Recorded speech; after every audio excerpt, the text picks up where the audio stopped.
Kebanyakan orang terfikir kan, kalau kita beli sesuatu produk macam shampoo ke, produk-produk pharmaceutical ke, produk-produk ubat-ubatan kan, orang akan fikir yang ubat-ubat tu sebelum sampai kepada pengguna macam kita akan diuji kepada haiwan. Dan haiwan ni sebenarnya dia ada nama dia tau. Haiwan-haiwan yang diuji ni, haiwan-haiwan yang kena uji segala ubatan-ubatan sebelum sampai kepada kita ni, kita akan panggil diorang sebagai bioassay. Bioassay, kalau korang google, jangan google bio ESSAY, korang akan jumpa bio karangan bio. Tak, ejaan dia bio ASSAY, bioassay. Jadi bioassay ni apa? Bioassay ni ialah satu bentuk ujian yang kita akan gunakan, tak kira lah sama ada dia tu haiwan ke, bakteria ke, ataupun tumbuhan, untuk kita uji sesuatu toxicity sesuatu bahan. Jadi organisma macam tikus tu kita akan panggil sebagai bioassay. Jadi apa matlamat saintis ataupun company adakan bioassay ni? Satu, kita nak comparekan kepekatan mana ataupun concentration yang mana menyebabkan sesuatu toxicity kepada organisma.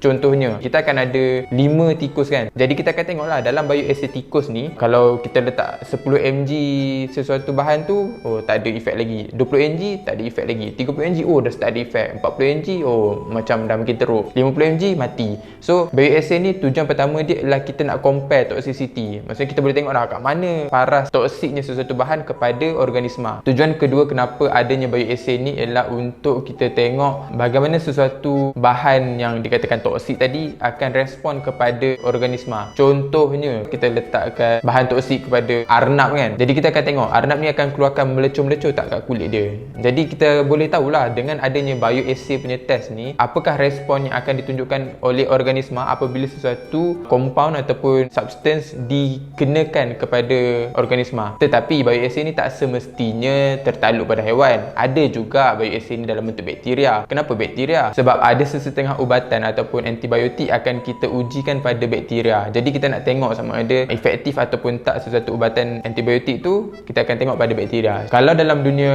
akademia kan, ataupun dunia saintifik, kebanyakannya bioassay dalam bidang akuatik, kita orang akan guna satu organisma kecil nama dia Daphnia sp. Daphnia ni senang nak jaga, senang nak ternak, senang juga nak tunjuk sesuatu toxicity sesuatu bahan. Kalau sesuatu bahan tu kita letakkan dalam air, sebab Daphnia ni dalam air, Daphnia ni akan tunjuk respon. Daphnia ni akan mati, Daphnia ni akan tunjuk heartbeat dia stop, Daphnia ni akan tunjuk yang telur dia tak keluar banyak. Jadi Daphnia ni antara bioassay yang boleh dikatakan bioassay terbaik lah dalam bidang akuatik. Jadi tentang bioassay ni memang ada perbincangan, adakah bioassay ni patut diteruskan dalam haiwan ataupun memang haiwan adalah choices terbaik untuk dijadikan bioassay. Pada masa sama akan ada juga saintis-saintis yang sekarang ni tengah usahakan alternatif kepada bioassay. Diorang akan cuba buat dalam bentuk simulation, buat dalam bentuk komputer, masuk compound ataupun substance ni dan tengok daripada simulation. Tapi so far bioassay adalah sesuatu cara test yang praktikal, di mana kalau dia nak tunjuk toxicity tu pun dia lebih nampak, kita boleh nampak depan mata kita berbanding dengan cara-cara lain macam simulation kot.